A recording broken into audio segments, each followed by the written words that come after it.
All right, I went up to the lake yesterday, tested a few baits, see how they did. I was really impressed with a few of them. Uh, this big rascal right here, it's 11 inches long, it weighs almost 6 ounces. This Storm giant jointed Thunderstick 26. I'm really loving it. I'm really loving the new Shimano Compre rod, 8 feet, handle up to a 12-ounce lure. I'm loving it. Obviously, I'm not going to be able. I'm hoping to be back on the water by February because I got to have another surgery on my knee again. But I also took this knockoff and I added some weight to the hooks, so I want to try it again. It weighs about 4.5 ounces. I was so impressed with the way it works. I mean, I am just tickled to death. I cannot wait to get those baits out on the water. Now here's another one that I tried yesterday. I put a little video up a while ago, a little short. It's called a Savage Shine Glide. Not very heavy. I forget what it weighs. Doesn't weigh much. A couple ounces, 2.5, something like that. I really like the action on it. I was really impressed with it. It's a little downsize if I want to go something a little bit smaller, but I'm really loving the action. And again, I'm throwing all these baits on 65-pound braid. I used to use nothing but Power Pro. I have since switched to this P-Line Endurex no fade braid. I loved P-Line. The only problem I had with it was that it faded, and I had to take a magic marker, go to all the trouble to pull out 10 feet of line and color it up. That's just a pain. This stuff is guaranteed not to fade. I've had it on my rods now for about a year. I haven't fished a whole lot, but I'm not seeing any sign of fading. And it's slicker than Power Pro too, so I'm liking it. And it's cheaper than some of the other braids that I hear about a lot these days. But so I'm sold on this. I'm P-Line all the way now, floor clear and braid. This is another bait that I tested yesterday. I think it's an Arashi. I ain't impressed with it. It kind of works, but I'll never fish with it. So I'm done with it. And this is another one that I tested yesterday. I did a video, but the video didn't come out, and that's just fine because it was just a waste of space on a hard drive. This is called a Kong River to Sea. And unfortunately, I was stupid enough to buy 2 of them. And this is actually, I've had them for a couple of years. It's the first time I've ever took them to the lake and really tested them. And I can sum their performance up in one word: sucks. They're junk.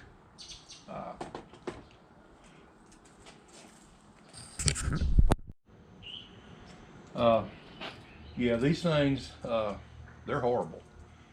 This one's just laid in the box, and it's already one of the little fins that you have to put on is broke off. When I bought it, I opened up, I don't know what happened, but somehow the tail broke off, the tail section. I had to get some JB Weld and glue it back together. I mean, it just came apart in the box. And like I say, I have a new one, so if anybody wants these pieces of crap, I'll give them to you. You'll have to come pick them up, but I ain't going through the hassle of mailing one. And I'm also taking my red hook off the front too. But River to Sea Kong, garbage. And I've been hearing some talk about, there was talk about the Solunar tables. Something I've kind of studied on and off over the last 4 decades. And my opinion, they're not worth the paper they're written on. They print them ahead of time. I mean, they can't predict the weather 2 weeks ahead of time, but they're printing these things a month or 2 or a year ahead of time. There is one thing that controls and influences bass behavior, and that's the weather and the water temp. And that's it. They are completely ruled by those things. They're cold-blooded, So water temp, barometric pressure, all that stuff. I don't think the moon matters one iota. And I just to kind of prove my point to myself even more, I've actually gone back over the last 40 years, because I keep a record of, you know, all the big fish I've caught and the time of day I caught them. And I can go back, I found a chart where I could go back and check against the moon phases. And some of the days that were predicted to be the best days were the worst days, and vice versa. So, I mean, it's just junk. It's the weather is the thing. And I checked with AI and ChatGTP, and they both said the same thing, that it's pretty much an old wives' tale. So, you know, I pay them absolutely no attention at all. All right, had a little interruption there. Kind of lost my train of thought. I was talking about the Solunar tables. Just to sum it up, I don't believe in them. I think they're a waste of time. The weather is what you hang your hat on. And like I say, I ran it by AI, I ran it through ChatGTP, and then I ran it against my 45 years of records. And I don't pay any attention to it at all. I don't even look at it. It's non-existent as far as I'm concerned.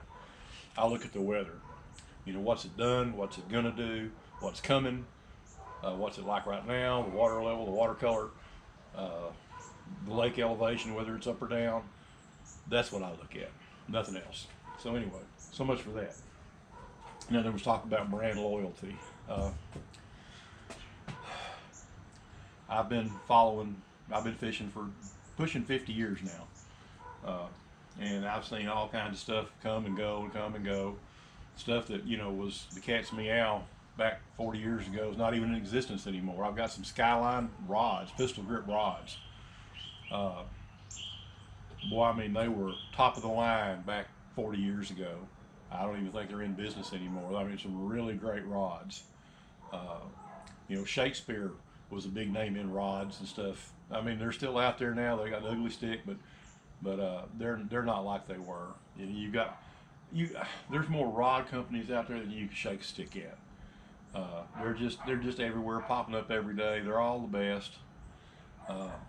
I've got so many different kinds of rods. I've got Shimano, I've got St. Croix, I've got Daiwa, I've got Fenwick, I've got Berkeley, I've got probably some rods you've never heard of. What makes me loyal to a brand is it durable, is it reasonably priced, and does it work? That's it.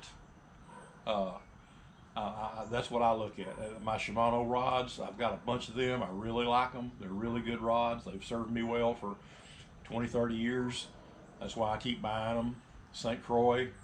The only St. Croix rods I've got are these Mojo Bass rods that I throw my big spinner baits with, and some of my glurk and some, you know, some other stuff, some big crankbaits. I am just so impressed with those rods. They're so multi-purpose. They're just ideal. Well, my GoPro went honky right there in the middle of my rave about my St. Croix rods. But anyway, I've got 7 of them. Same model rod. They're just so diverse.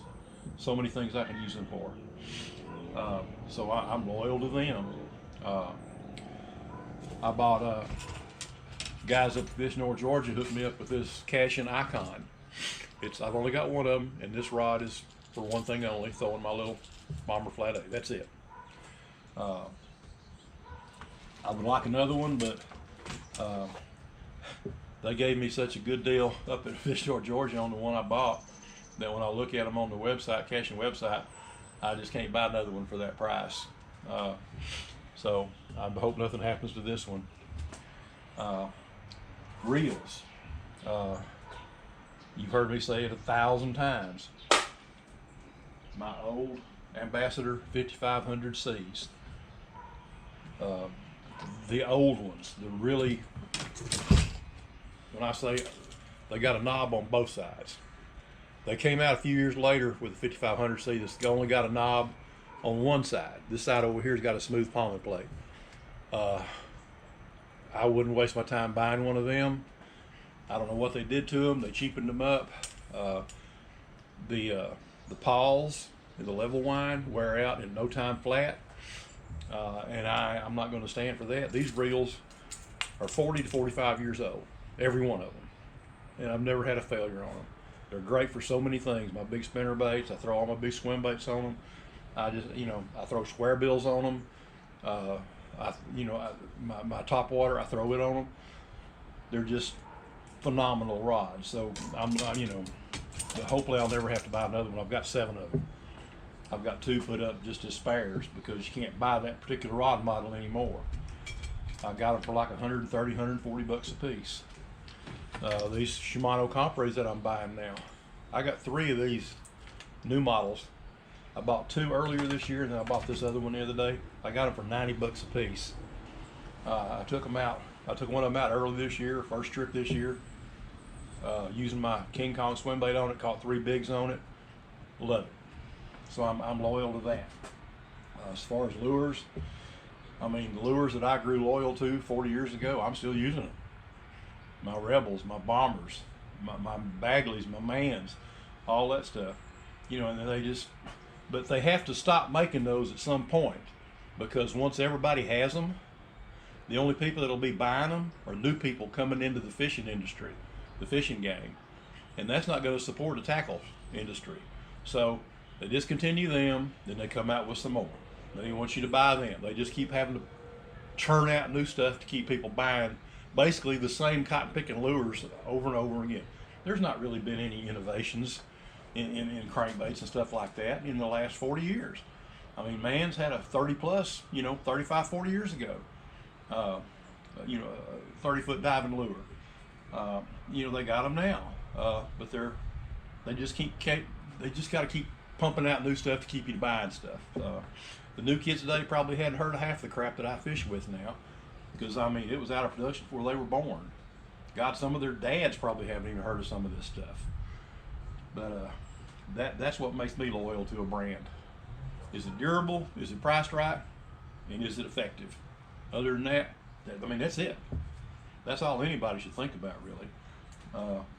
Trouble is, you've got all these pros out here pimping all this stuff, saying this is the best, this is the best, this is the best, and that's all a lot of people have to go on. So not much I can say about that other than I'm pleased with what I've got. So anyway, we covered the lures that I tested yesterday. This piece of junk. Like I said, if anybody wants this blooming thing, they had it. They're just gonna have to come pick it up, because I ain't shipping it. And I may not be particular who I give it to. If somebody contacts me, like I say, this one's never been took out of the box.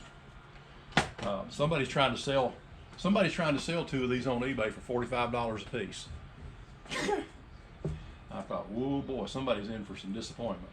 Because I tried to walk that thing, and it does not walk worth a damn. It does. It just sucks all the way around. So I blew some money on that one.